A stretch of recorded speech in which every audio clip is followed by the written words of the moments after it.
नमस्कार बच्चों, मैं पूनम चौधरी स्वामी आर्यन सीनियर सेकेंडरी स्कूल से विषय संस्कृत। आज हम हमारी संस्कृत की पाठ्य पुस्तक रुचिरा तृतीय भाग के प्रथम पाठ का अध्ययन करेंगे। प्रथम पाठ सुभाषितानि।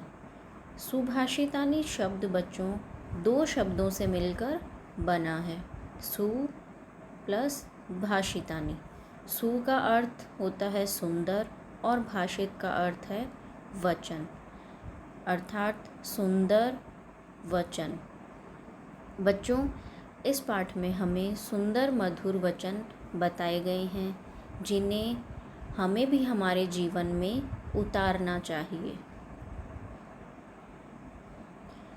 सुभाषित शब्द सु प्लस भाषित इन दो शब्दों के मेल से बना है, संपन्न होता है।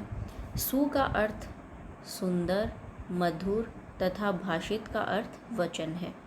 इस तरह सुभाषित का अर्थ सुंदर मधुर वचन है। प्रस्तुत पाठ में सूक्ति मंजरी, नीति शतकम, मनुस्मृति, शिशुपाल वधम, पंचतंत्रम से रोचक और विचार परक श्लोकों को संग्रहित किया गया है।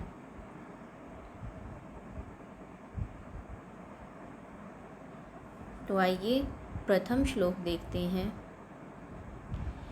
गुणा गुणगेषु गुणा भवन्ति ते निर्गुणं प्राप्य भवन्ति दोषा सुस्वादु तोया प्रभवन्ति नद्य समुद्रम आसाद्य भवन्त्य पेया। गुणा गुण, गुणगेषु गुणवानों में, गुणा गुण भवन्ति होते हैं कि गुण हैं वे जब तक गुणवान व्यक्ति के पास होते हैं तभी तक गुण होते हैं।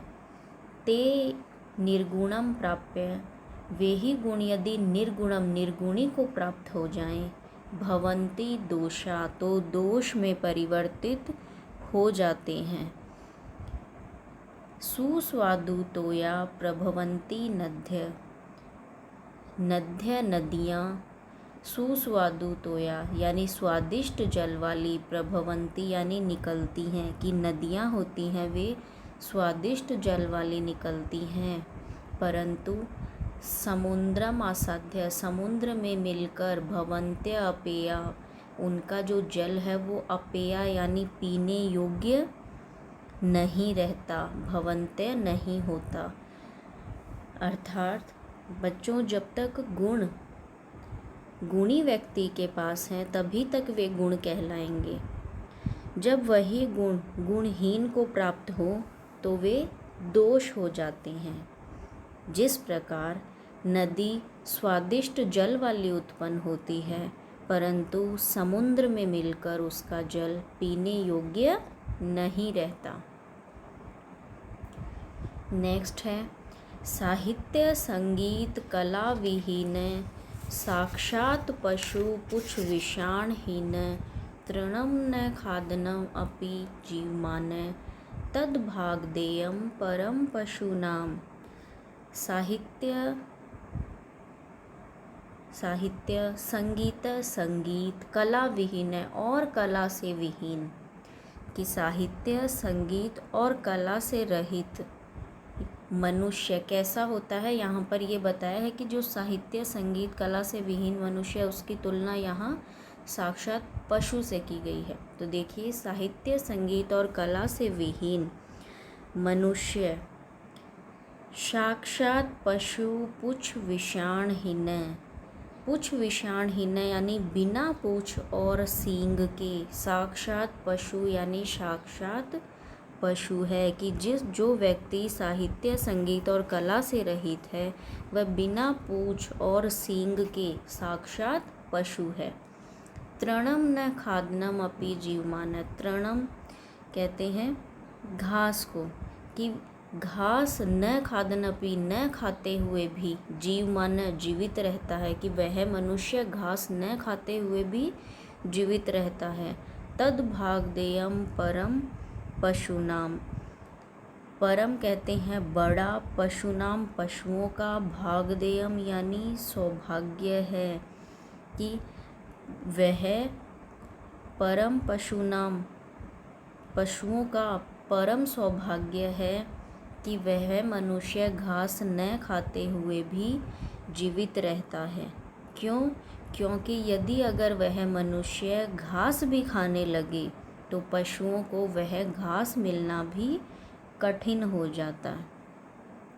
अर्थात इसमें बताया है कि साहित्य, संगीत और कला से रहित मनुष्य साक्षात पशु के समान है। वह घास नहीं खाता, यह पशुओं का सौभाग्य है। अगर वह मनुष्य घास भी खाने लग जाए तो पशुओं को वह घास भी प्राप्त न होती। नेक्स्ट है लुब्धस्य नश्यति यश पिशुनस्य मैत्री नष्टक्रियस्य कुलम अर्थ परस्य धर्म विद्याफलं व्यसनेन कृपणस्य सौख्यम राज्यं प्रमथ सचिवस्य नराधिपस्य। लुब्धस्य लोभी का, नश्यति नष्ट हो जाता है, यश यानी यश कि लोभी व्यक्ति जो है उसका यश नष्ट हो जाता है, उसकी कीर्ति नष्ट हो जाती है। पिशुनस्य मैत्री, पिशुनस्य कहते हैं चुगलखोर को, चुगलखोर की मित्रता। नष्ट क्रियस्य, नष्ट क्रियस्य का तात्पर्य है कर्महीन जो व्यक्ति हैं, कि जो व्यक्ति कार्य नहीं करते हैं उनका कुलम, कुल नष्ट हो जाता है। अर्थ परस्य धर्म, धन अर्थ परस्य कि जो धन के लोभी हैं, धन परायण हैं, उनका धर्म नष्ट हो जाता है। विद्या फलम व्यसनीन, विद्या का फल व्यसनीन बुरी लत वालों का, कि बुरी लत वालों की विद्या का फल नष्ट हो जाता है। कृपणस्य सौख्यम, कृपणस्य कंजूस का सुख नष्ट हो जाता है। राज्यम प्रमथ सचिवस्य नराधिपस्य, नराधिपस्य यानी नराधिपस्य राजा का नश्यति नष्ट हो जाता है। राज्य प्रमथ सचिवस्य कि उस राजा का राज्यम, राज्य भी नष्ट हो जाता है।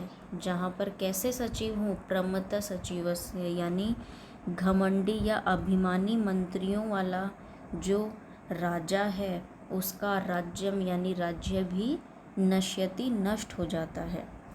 एक बार फिर देखेंगे कि लोभी का यश नष्ट हो जाता है, चुगलखोर की मित्रता, कर्महीन का कुल, धन परायण का धर्म, बुरी लत वालों की विद्या का फल, कंजूस का सुख तथा घमंडी मंत्री वाले राजा का राज्य नष्ट हो जाता है। नेक्स्ट है पीत्वा रसम तु कटुकम मधुरम समानम माधुर्यमेव जन्येन मधुमक्षिकासौ संतस्तथैव समसज्जन दुर्जनानां श्रुत्वा वच मधुर सुक्त रसम सृजन्ति। असौ यह मधुमक्षिका, मधुमक्खी की यह मधुमक्खी कटुकम रसम पीत्वा, कड़वा रस पीकर भी मधुरम, मधुरता को ही जन्येनम यानी उत्पन्न करती है, मधुर समानम मधुरता की या मीठे रस के समान ही माधुर्यमेव मधुरता को ही उत्पन्न करती है। कि मधुमक्खी होती है वह कड़वे और मधुरम समान यानी मधुर मीठे रस को पीकर भी माधुर्यमेव मधुरता को ही उत्पन्न करती है। संतस तथैव समसज्जन दुर्जनानाम, उसी प्रकार सज्जन संतस्त सज्जन जो व्यक्ति है वह समसज्जन यानी समान रूप से सज्जन और दुर्जनानाम दुर्जन व्यक्तियों के श्रुत्वाम वचन, वचनों को सुनकर, मधुर सूक्त रसम सृजन्ते यानी मधुर सूक्तियों का ही निर्माण करते हैं या सृजन करते हैं। कि जिस प्रकार मधुमक्खी है वह कड़वा और मीठा या मधुर समान रूप से रस पीकर भी मधुरता को ही उत्पन्न करती है, उसी प्रकार सज्जन व्यक्ति भी सज्जन और दुर्जन व्यक्तियों के वचनों को सुनकर मधुर सूक्तियों का ही निर्माण करते हैं। विहाय पौरुषम यो हि दैवम् अवलम्बते प्रासाद सिंहवत तस्य मूर्धन्यः तिष्ठन्ति वायसा। यो यानी जो, पौरुषम परिश्रम को, विहाय छोड़कर, ही दैवम अवलंबते भाग्य को, ही दैवम कहते हैं भाग्य को, अवलंबते यानी ऊपर आश्रित रहता है या भाग्य के ऊपर ही सब कुछ अपना छोड़ देता है। कि जो मनुष्य पौरुषम परिश्रम को छोड़कर दैवम एव अवलंबते यानी भाग्य के ऊपर ही आश्रित हो जाता है, वह उसी प्रकार है जैसे प्रासाद सिंहवत महल में स्थित सिंह मूर्धन्यः तिष्ठन्ति वायसा, मूर्धन्यः यानी उसके मस्तक पर, वायसा कोए, तिष्ठन्ति स्थित रहते हैं। कि जो व्यक्ति परिश्रम को छोड़कर केवल भाग्य के ऊपर ही आश्रित रहता है, वह प्रसाद सिंहवत तस्य मूर्धन्यः तिष्ठन्ति वायसा, कि वह प्रासाद यानी महल में स्थित सिंहवत उस सिंह के समान, तस्य उसके, मूर्धन्यः मस्तक पर, कोई बैठे रहते हैं। कि जिस प्रकार किसी भी बड़े से बड़े महल में अगर सिंह की मूर्ति है तो उसके मस्तक पर कोए ही बैठे रहते हैं, कौवे ही बैठे रहते हैं। क्यों? क्योंकि वह पराक्रम से रहित है। तो उसी प्रकार अगर मनुष्य परिश्रम को छोड़कर भाग्य के ऊपर आश्रित हो जाए तो वह सदैव दुर्जन व्यक्तियों से ही घिरा हुआ रहता है। इसलिए हमें भाग्य पर आश्रित न होकर परिश्रम करना चाहिए। नेक्स्ट है पुष्प पत्र फलस छाया मूल वल्कल दारुभी धन्या महिरुहा येषां विमुखम यान्ति न अर्थिनः। पुष्प फूल या पुष्प, पत्र पत्ते, फल, छाया, मूल कहते हैं जड़ को, वल्कल पेड़ की छाल, दारू भी लकड़ियों द्वारा, धन्या महिरुहा, महिरुहा कहते हैं वृक्ष को, कि यह वृक्ष धन्य है। कि वृक्ष है वो धन्य है। क्यों? क्योंकि उनके पास पुष्प, पत्ते, फल, छाया, पेड़ की छाल, लकड़ियाँ सभी कुछ है। कि इन सब को धारण किए हुए यह महिरुहा वृक्ष धन्या धन है। येषां विमुखम यान्ति नार्थिनः, येषां यानी जिनके पास से, न यानी नहीं, आर्थिनः यानी याचक लोग। कि भाई कुछ भी याचक होता है जो मांगने आता है या कुछ लेने आने वाला, वो याचक व्यक्ति कभी भी विमुखम यान्ति यानी विमुख होकर नहीं जाता। कि जो याचक व्यक्ति है वो अगर कभी भी इस वृक्ष के पास आए तो कभी भी वह इसके पास से निराश होकर नहीं जाता, क्योंकि यह वृक्ष धन्य है जो इनके पास पुष्प, पत्ते, फल, छाया, जड़, पेड़ की छाल और लकड़ियाँ आदि हैं। अर्थात वृक्ष है वो सभी की मनोकामना पूर्ण करते हैं। और बच्चों, इस पाठ में हमें वृक्ष की दानशीलता के बारे में बताया गया है कि वृक्षों से हमें क्या क्या प्राप्त होता है और उसी दानशीलता के कारण उन्हें धन्य कहा गया है कि उनके पास से कभी भी कोई व्यक्ति निराश होकर नहीं लौटता। चिंतनीया ही विपदाम आदाव एव प्रतिक्रिया न कुखन्नम युक्तम प्रदीप्ते वह्निना ग्रहे। विपदाम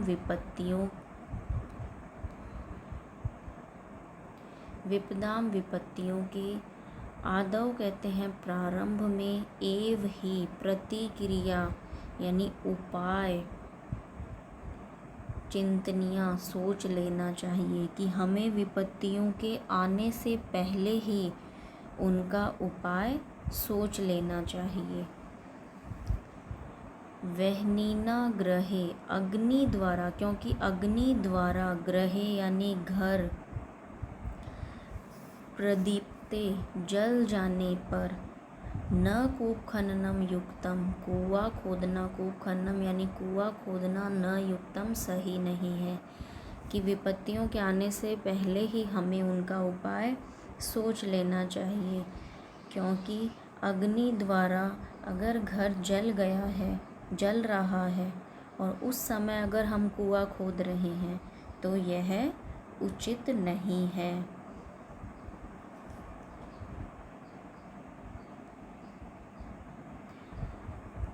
चलिए बच्चों, अब हम इस पाठ के शब्दार्थ देखेंगे। गुणगेषु गुणियों में, सुस्वादुतोया स्वादिष्ट जल, प्रभवंती निकलती हैं या उत्पन्न होती हैं, समुद्रम आसाध्य समुद्र में मिलकर, भवन्त्यपेया भवंती प्लस अपेया पीने योग्य नहीं होते, विषाणहीन सींग के बिना, खादन अपि खाते हुए भी, जीव माने जिंदा रहता हुआ, पिशुनस्य चुगलखोर या चुगली करने वाले की, व्यसनीन बुरी लत वालों की, नराधिपस्य राजा का,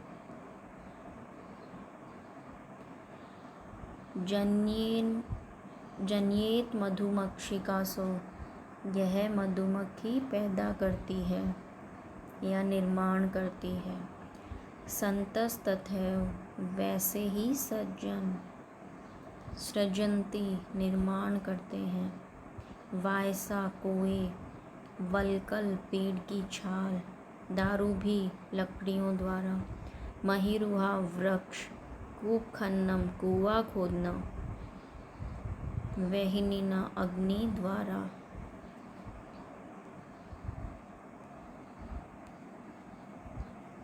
बच्चों, आपके लिए अब कुछ अभ्यास कार्य, आप इन सभी शब्दार्थों को याद करेंगे। उसके बाद पाठ में दिए गए सभी पद्यानाम यानी पद्यों का या श्लोकों का सस्वर वाचनम कुरुतः, स्वस्वर वाचन करेंगे। आप पहले शब्दार्थ लर्न करेंगे, फिर इस पाठ में दिए हुए श्लोकों का सस्वर वाचन करेंगे, इससे कि आपको उनका अर्थ भी समझ आएगा। सेकंड क्वेश्चन, श्लोकांशेषु रिक्त स्थानानि पूरयत। उसके पश्चात आपको यहाँ पर श्लोकों के अंश दिए हुए हैं, साथ में रिक्त स्थान दिया है, उस श्लोक के अंश को पूरा करना है। आप ये क्वेश्चन अपनी नोटबुक में लिखेंगे और लर्न करेंगे।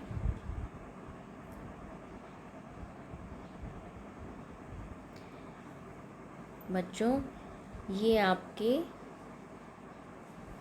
प्रश्न का उत्तर, आपने अपनी नोटबुक में जो भी उत्तर लिखे हैं उनका यहाँ से आप मिलान कर लीजिए। मिलते हैं हमारी अगली कक्षा में। धन्यवाद।